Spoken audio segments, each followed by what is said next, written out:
Today is another chapter in my life, my practice, and I'm here with Pamutto Bhikkhu, young fellow. I guess it's all relative. You're in your 30s? 30s, yeah. I'm in New Hampshire on a rainy day at the Jethavana Monastery, and I've just come out for the Katina, and I thought it would be beautiful to take an opportunity to interview Pamutto. Pamutto is an interesting character. He's been a monk for about This is my eighth reign, and he is a rarity somewhat in the West. He is practicing the Dhutangas, or the wandering monk life, around in New England, and you can see the background of the weather. This is actually October, and you can imagine taking up this wandering life in rural New England. It's a little bit different than ancient India in the 5th century, or Thailand. A lot of young Western monks have aspired to that. It sounds appealing, but the reality might be a little bit different when you're out there and it's been raining for 3 days and you're at the foot of a tree under a plastic tarp. But we'll find out more about that when we talk to Bhikkhu Pamutto.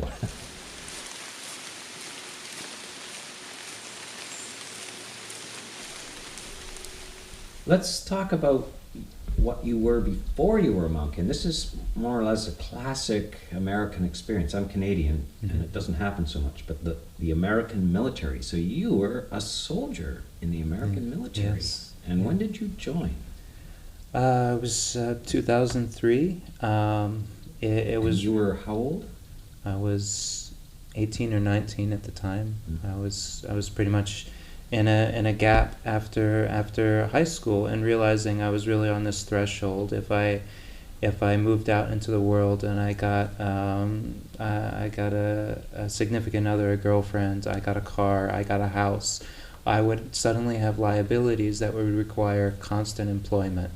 And I was just on that threshold where I don't have these yet. But I have basic needs. I need food, shelter, clothing, some spending money for the occasional thing, and for me the military seemed to provide that. It would I mean, there were liabilities, but it seemed like it would account for my basic needs, and it would give me a structure where I could try to figure out what I wanted to do. And it's a disciplined structure. It's similar. It's not all that different from monasticism, except for its ultimate aim. Except that it's completely different. Yeah. Except that the intent is going into the world, and is also combative, aggressive. You're trying to get your way in things, and I found that's ultimately why it could not work. But I learned so much about the way you can stick with something, and the way that you soldiers assist each other, with the idea of the battle buddy. You always have somebody looking out for you, is something that I've really taken with me. The end goal might have been totally different from a life of peace, but the process of doing things skillfully continues to apply. Yeah, so did you get a lot of exposure to outdoor training and how to be in different kinds of weather at different hours of the day? And did that help with the natural kind of, I think people have a certain amount of fear of being alone in nature? It's really curious. Yeah, it's the military. When you get down to it, they spend a lot of time in nature. And I think something of that has to do with an appreciation of the blank spots in the map. Like the military sees a country boundary and says, we want to own that. It doesn't matter if there's a dot there or there's a blank space. They want to own it.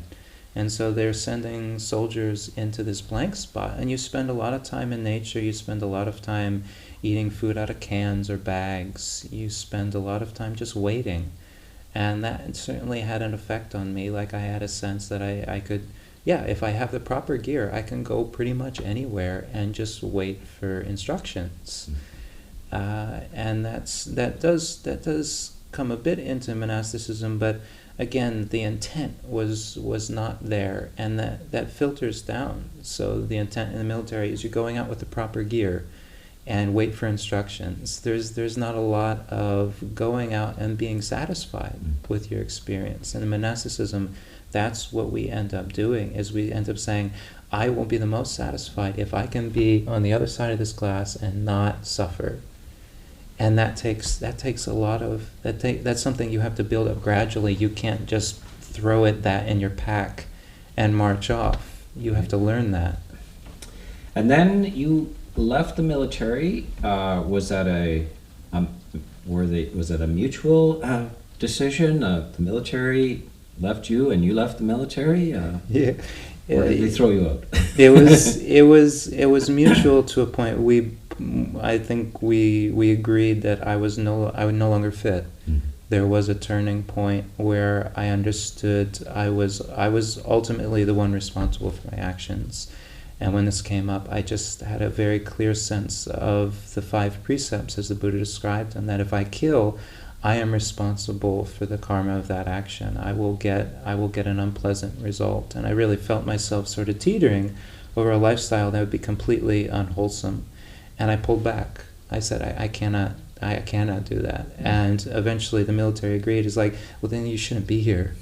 And it was also a real experience of understanding renunciation.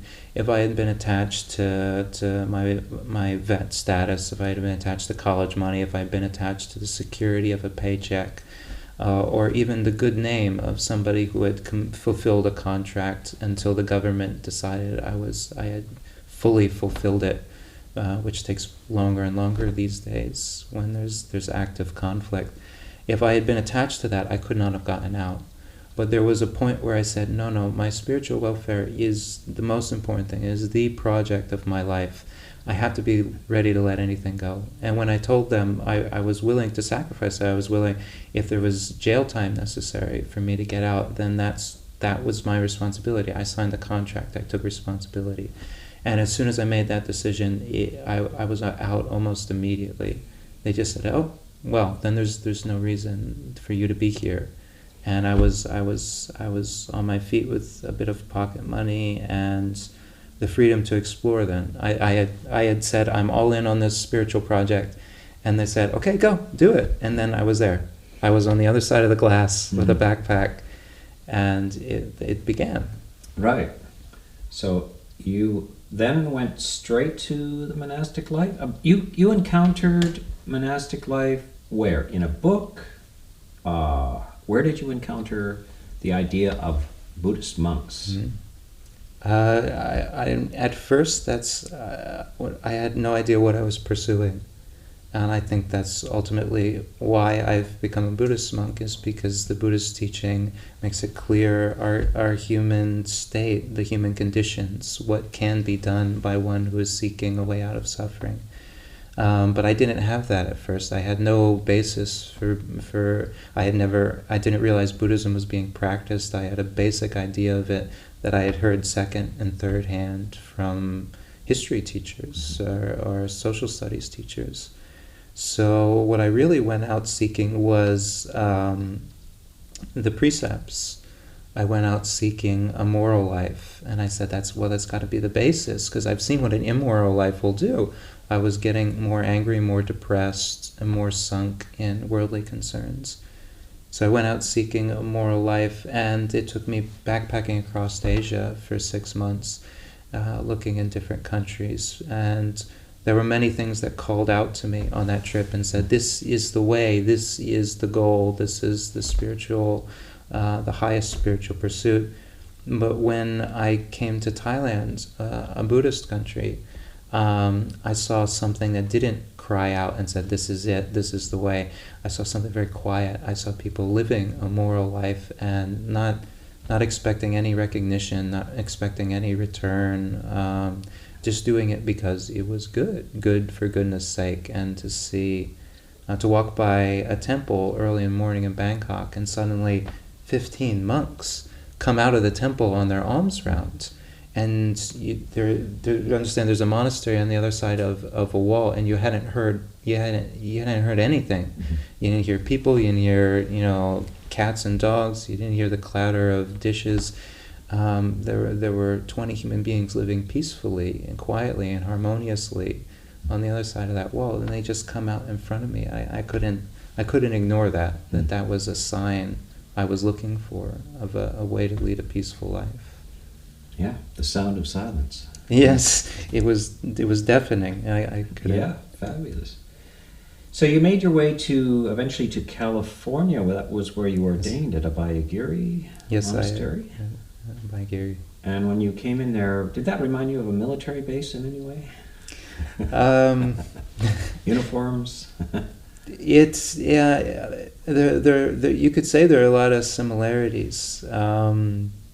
This shaven head and the uniforms and the hierarchical structure, but it just felt so different. Right. Whereas in the military, you have to be told what to do, and there's always this sense of resisting. It's like, how much do I give to Uncle Sam, of my time and my blood, sweat, and tears?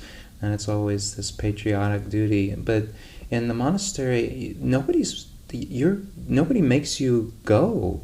Like, you'll never get there unless you really want to be there. And so every day is this voluntary experience of, well, do I value this? Do I want to give anything? And these are not people who need me, but these are people who will accept my participation. They'll accept me if I want to stay. And so very quickly, the military sense faded away. I'll accept the sense of team and camaraderie. The absolute best parts of the military were here and institutionalized and put towards a worthy goal. So let's fast forward to your roaming around in New England. Now, I heard through a few other monks that there was this monk. You wrote me a letter asking if you could borrow from some of my Dhamma talks, of course, which are all anybody out there, please borrow from my Dhamma talks. And you are wandering around in New England, in all kinds of weather, all kinds of situations, very similar to the time of the Buddha. This happens in Thailand, and I think some of the Western monks for sure have explored that, but that's over a sustained period of time. This is almost 3 years you've been wandering around out there in these little New England towns. So tell us about your encounters with ordinary American people as you walk down the street of a little town in New Hampshire in the robes. What does that feel like? What happens? It's just a sort of magic. There are many days when I realize I don't have to. It's a voluntary experience. I don't have to go out into the town with my bowl. There are monasteries. There are homeless shelters. There's all sorts of places I could go to get food. But it feels very much like an offering of myself, an offering of this. We call it the sign of the samana, or the appearance of a monastic in the world. Is soothing. It gives a sense of mortality. For one, the monk is a sign that we're all finite. Everything is finite, and it reminds us how well are we spending our time. I find that people really respond to that as they see me. You'll see people who are. I see cars going by. It's just built into my perception now. But that cars go by, and people are on their way to work.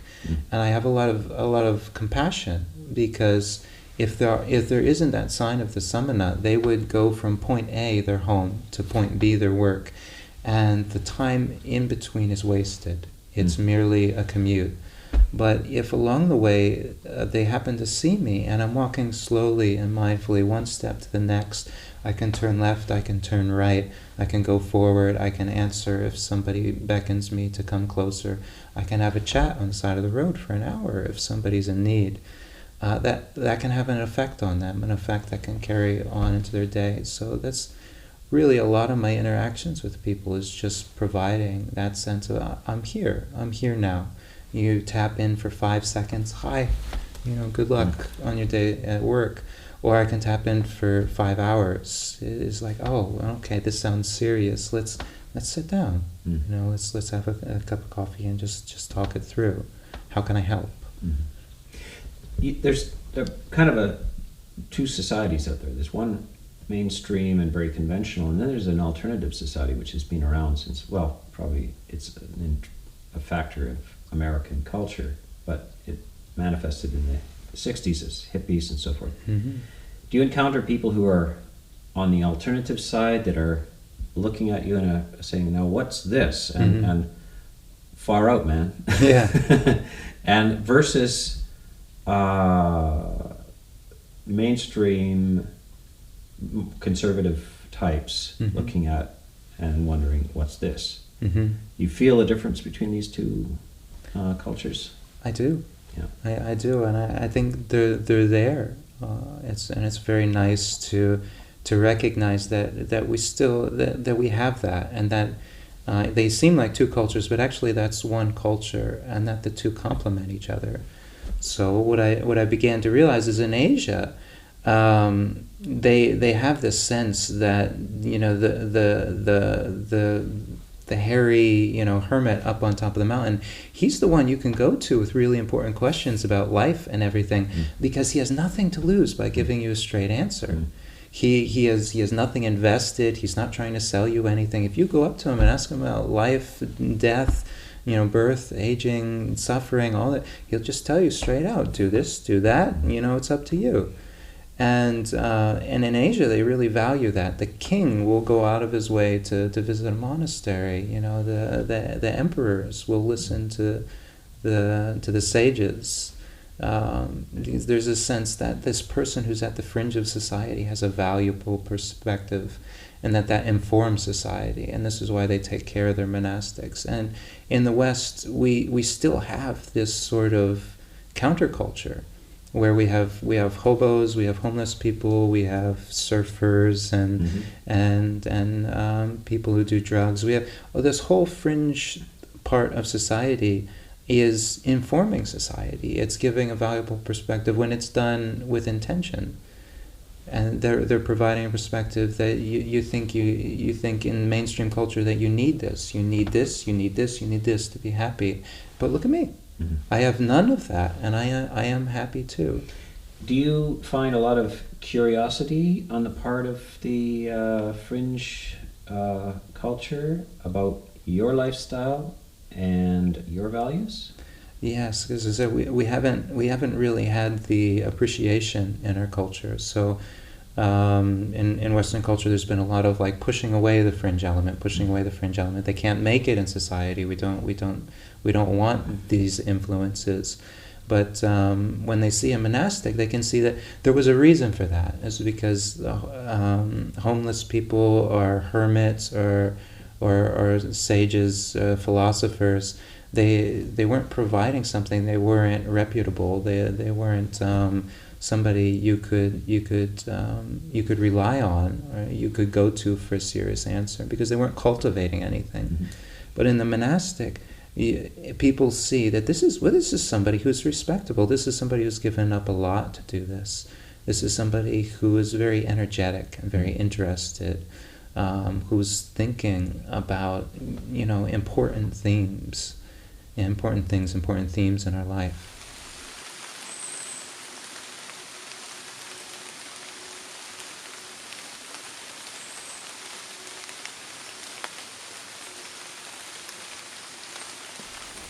So let's talk about the first week when you stepped out the door 3 years ago into uncertainty. Mm-hmm. Tell us about your psychological condition and the practical matter of where did you stay, what did you eat? The uncertainty was the most daunting thing, and I recognized right away that this was why monks weren't doing it yet. There was so much that was uncertain. There is no tradition in Thailand, if you decide to do this, there's a long-standing tradition, centuries of tradition about how you do it. They have specific gear, specific protocols, even specific temples and regions you can go to, but we don't have that in the West. But I also recognize that it's totally human to be afraid of uncertainty, to recognize that fear is a response to the unknown, and the unknown is simply, I just don't have answers for things, but that fear is just an emotion, and it's actually a logical emotion. And once I knew that, then I know, okay, well, stepping out the door, I'm going to be afraid. I'm going to be clueless. I am going to be uninformed. I'm going to be blundering through this every step of the way because I don't have any answers. But I took that on as part of the practice. So as I stepped out the door, I accepted the uncertainty. I accepted it, and I learned to live not by answers, not by this is the way I do it, and how can I get to this. This is the proper shelter. How can I find that? Because then it would always be outside, or it would always be in the future, getting to the next proper shelter. But rather to live by principles. What does shelter provide? For a monastic, shelter shields us from the heat, it shields us from cold, it shields us from the sun and wind and from bugs. That's its function, to provide seclusion from elements that are more than we can take. And so as I stepped out, the one certainty I could see was that I would know when I'm in situation that I can take. And when I'm not too hot, not too cold, not too hungry, not being eaten by something, I'm okay. And that this is what I was going for all along, was this sense of okay. And so very quickly the uncertainty was tempered with a sense of certainty. When I fell in line with just a principle, it's like, I am getting enough shelter. Well, then there's no longer any uncertainty. There's no longer any basis for fear. And I could see the fear when it came up, when it would come up, as just anticipation. And we all do this. We anticipate our next challenge. But if we just cut that step out, then we can be present. We can be satisfied in this moment by just recognizing that I've fulfilled my needs at this moment. I'm okay. The next moment come when it will. I've prepared for it by developing these principles and knowing what our supports are for. What do you remember your first meal on the road? Where did it come from? It came from a very generous person. I do not remember, but it's always been the same for three rains retreats, for 2 years now. It has always been an unsolicited donation. It has been charity, and it's always been to me because I'm hungry. I would say 95% of the people I've met don't really know much of anything about Theravada monks. They don't, and many of them have been quite blatant. And it's like, I'm going to give you this. I don't know what you are, and I don't want to know what you are, but I can see that you're hungry. And it's always been that, and it's always very humbling and very simple. It's like this is a compassionate response. This is a sincere response, one human being to the next, and it brings us out of the attention on the food. Is it enough food? Is it the right food? Is it hot? Does it have enough calories for the road? And it just gets you back to that sense of this is a support. This is good, and it has come in a completely blameless way. So that first offering, I'm sure, it was completely blameless. I was receiving it as one who has nothing, and nothing is not a hindrance. It means I have a space that can be filled with something. And so it had it never has any impact on the mind. You can live your life, and at best it will be a neutral experience. Okay, I'm not hungry anymore, but it can really be something quite profound. You see somebody get joy out of that offering, and then even before you eat the food, you feel full, and that's really what I go for. Is there a typical person who will offer you food? Women more than men? Do teenagers offer you food? Do old people offer you food? Like, are you starting to get a sense of like, this is a typical offering here? Who is that? Yeah, I can say the sense I've gotten is absolutely everybody. And but are there kids occasionally on the way to school that offer an apple out of their lunch or something? Yeah. No, in Thailand, the children will stand at the edge of the village in the morning, and they'll look for the monks. And when the monks come on alms round, they go dancing into the village. They pramalao, pramalao. The monks have arrived, to let people know it's time to offer. But it's the same in the West. Kids will be looking out their window, and they say, "Mom, it's a monk! It's a monk!" There's something very basic and archetypical about the monk that everybody can connect with. Do you stay around a village for a while? And then you might stay a month or longer around a particular village, and then you would walk to and tell us a little bit about the layout of villages and walking in New England. Yeah, well, I don't have any specific answer about how long to stay somewhere. Just a principle that I'm developing, and the principle is to not be a burden. So I'm very cognizant of, if it's the same people who are making offerings every day, is this draining on their resources? Is this draining on their time?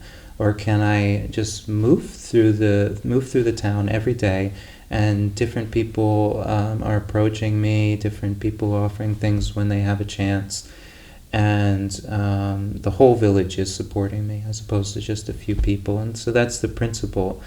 And I'll pay attention to it, because I want monasticism to survive, and it survives when it's good for both the donor and the receiver, when they're getting as much out of taking care of a monastic as I'm getting out of being taken care of. And but I don't stay an overly long time in any one village. Here in New England, the villages popped up about a horse cart ride apart, so 7, 8, 9 miles apart, and they're just dotted throughout the landscape. Some of them are quite small. They have a church and a cemetery, and that's the town. But others with just enough commerce that people are coming into the town center every day. So I gravitate towards these little towns that just have a central focus.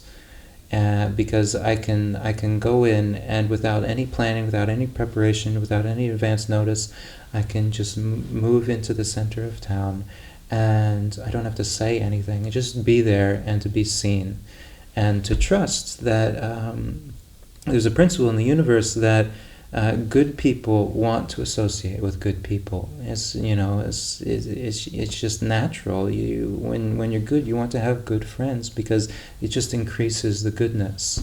And so if I'm just there on a corner, I'm simple, I'm peaceful, I'm attentive to what's going on around me.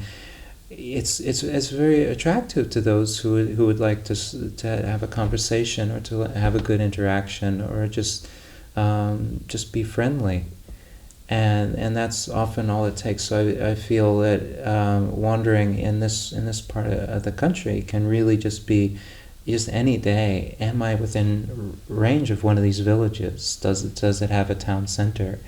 And then I don't have to think or plan about it. Just trust in the tradition. Just trust in the principles that have been passed down for millennia. Do some people express regret when you leave? Oh, oh, you're going. We liked you here. We've got the village monk. Yeah. It really. They're always saddened, and it's always heart-wrenching to leave a village when I've been there, say, for the 3 months of the rains retreat. and I've been dependent on this one village. It's make or break. I walk in with my bowl, and whether I eat or not is just do people value me being there? Am I relevant? And after 3 months, people are telling me, "You're so relevant. You're such an institution. You give us such hope. You give it." They say, I hold down my bowl and something goes in it, and they tell me thank you, because it's so hard in our culture to give and to feel good about giving. Yeah, it's a beautiful opportunity. So let's talk about bad weather. When so you're staying under a plastic tarp sometimes. You're staying in. Where are you staying? It's where the Dhutanga, the austere practice. Actually, there's 5 of them around shelter, and they describe a place that's apart from the flow of regular society, the flow of householders and people who are sort of wrapped up in sensuality, things that disturb the mind. So it could be at the root of a tree. It could be in an open field. It could be in a cemetery even, or simply to be. Have you ever stayed in a cemetery? I've tried it out.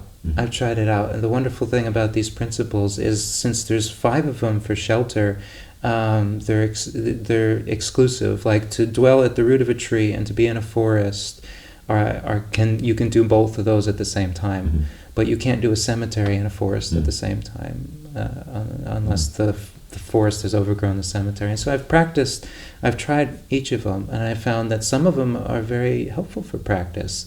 They lead to a contentment and a sense that I have appropriate shelter. And then others, like the cemetery practice, I find are completely useless. It's just me sitting around with a bunch of stones and corpses saying, I don't quite get anything out of this, and you don't seem to be getting anything out of this. And so I feel very good that, okay, I don't need that practice, but I do. I love to be in the forest, and I love to be in a dry pine forest where there isn't much undergrowth. And I've found for me a standard of shelter that I can look for anywhere. I can look out at a horizon, and I can see that little bit popping up there is that's a northern pine. So underneath there's going to be pine needles spread out. And okay, so there's at least some shelter over there, and then over there, and then over there, and then over there. And so I don't even need to worry about shelter. I know I'm surrounded by it. You develop an eye for this after a while. You really develop an eye and an intuition about this. Yeah, without attachment, it's not quite at the level of craving. It's just a preference.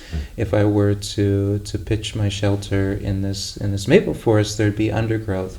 But I do that from time to time while I'm traveling. It's like, oh, this isn't good enough, and there'll be traffic that goes by, but it's a night. It's a single night. You can do anything for a single night. Do you ever get offered shelter? I do, and it's always organic. It's always unsolicited. So I seek to cultivate these practices of dwelling in the forest, dwelling at the foot of a tree. But if I got attached to them, it wouldn't be Buddhism. It wouldn't be the Buddhist teaching. If I desired only this practice and shut out everything else, it would just be another impediment for peace of mind. So I aim for being in the woods, but I don't demand it. And if somebody is offering me shelter as I'm passing through, I really consider, is this in line with the Dhamma? Is this person interested? Is this an invitation to something else? Like they would like to spend time around me, or or they're just concerned. In the winter, I'm offered shelter a lot, and it's because people, it actually physically pains them to see me cold, to see me unprotected, and there's no shortage of shelter. And I get a real sense that our culture has been missing something. It's been missing this sort of the travelers and the hospitality that we all want to provide. It really it gives meaning to the things that we have when we can share them. if we guard them and we hold on to them, then it's at best it's satisfying me, but it's not an offering. It's not blameless because I've guarded it, I've hoarded it. But the moment that I share it with someone, it's not even a burden. This is for both of us. This is for the support of people, and everybody inclines to that. There's just a sense of trust. It's hard for a person who owns a house to just let the average homeless person come in and stay the night, because this person can have attachments, this person can have bad habits, this person can have immoral habits, but they see a monastic and there's this instant sense wherever I go, this is this person, if he's not perfect, he's willing to try to be. He's willing, and he's following moral precepts. He could not be a monk if he wasn't. And so there's a real sense of trust to say, this is the best possible friend to have. I'll offer this guy shelter and see what comes of it.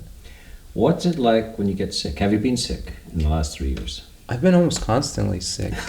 Constantly sick. It's human life. Yeah. So the teachers will say it's one thing after the next. That is having a human body. Even at its best, it is a bag of goo that you have to kind of shift to prop up on a chair, or else it'll slide off on its own.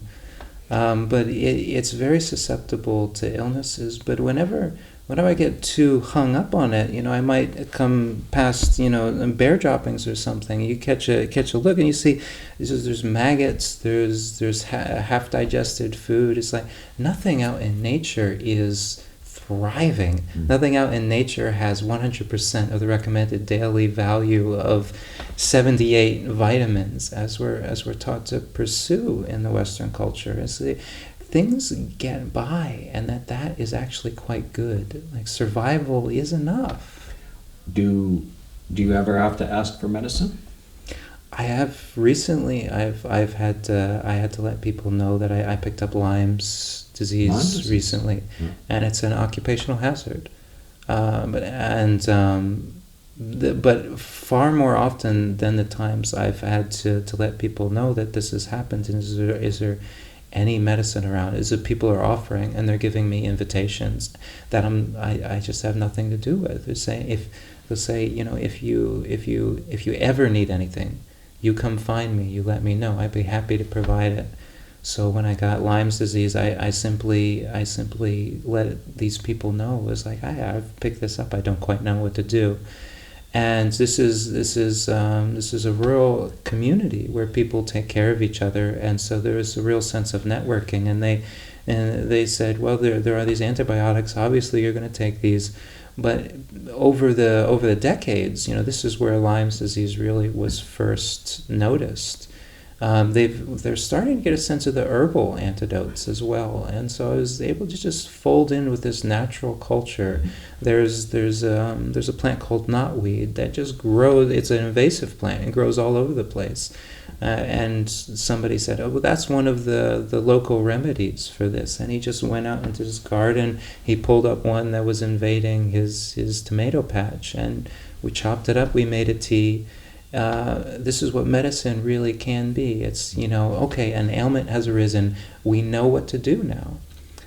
You treat it with what you have at hand, and when the ailment subsides, you don't need medicine anymore. Medicine is for the curing of an active ill, and most of the conditions that we experience in life don't need a medicine. An ache, a pain, getting old. The Buddha said, actually, it's quite natural. You see, there's nothing out of place here. Do you have a chance to teach? Do you get invited to give a little talk or converse with a group of people, things like this? I do, and more as people get used to the idea that there can be a monk within reach, that there can be a spiritual figure moving through their town. Most of my interactions, especially when I haven't been in a place for a while, or I'm just coming to a place for the first time, is just like this. It's just a conversation, it's question and answer, it's people trying to just just asking, like going to the hermit with their questions about life and trying to get a perspective that they cannot get through mainstream media.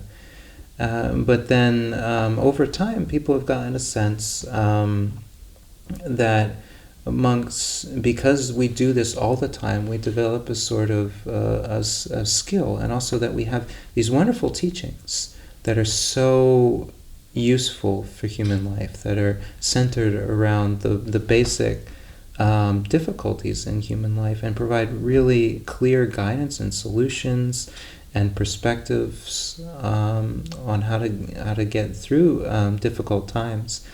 And so they want that disseminated.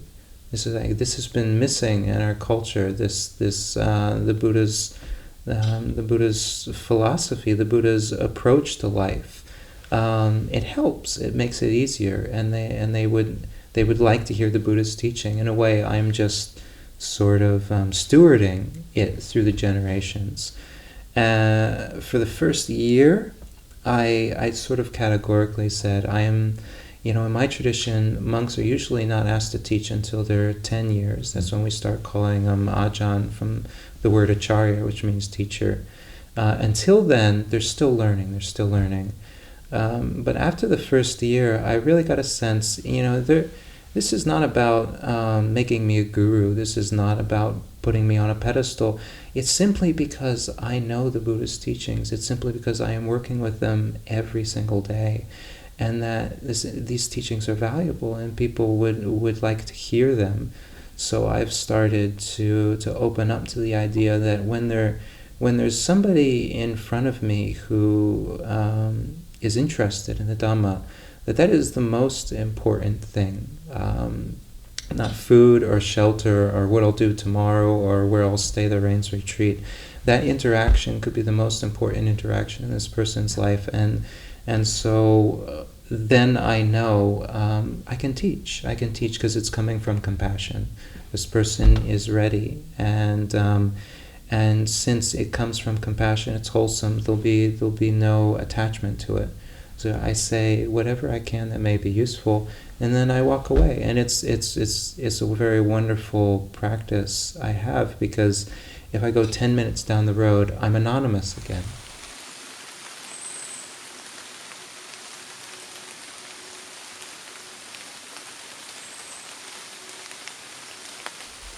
Our conversation with Pamutto could have gone on indefinitely.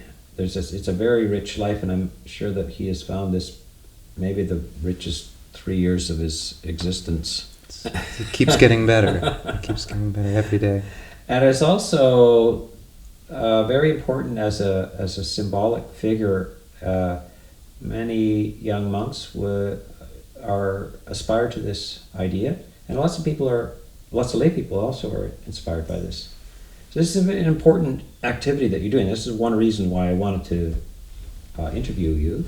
Basically, compared to the others that I'm interviewing, you're a young monk, but this is very important as a mendicant monk in this modern society. Is this possible in this day and age? And look, you have shown that it is possible. Not only possible, but a rich experience. And perhaps we will see more of this. And also, if a monk goes out like this, then one's relationship to a stable monastery is different. You don't feel like there's no place I can go. I have to live in this only one monastery forever, because it's not possible to be out there. So it liberates you from that and feeling trapped in a monastery. You're making a choice to live out there or making a choice to live in a monastery. And of course, both are viable options, but there is a sense of freedom about that. Mm-hmm. And so you're kind of a leading the way in that, showing that it is viable and possible, but only with the right attitude. Yeah, you won't last long if you don't have the right attitude. Yeah, and it's the attitude that's leading the way into a tradition. Yes. Because for me, it's just carrying on an ancient tradition and putting that first. That's what will bring it to the West, not to find innovative solutions, but to find the real faith that we've got what we need to practice. Excellent. So, Pamutto Bhikkhu.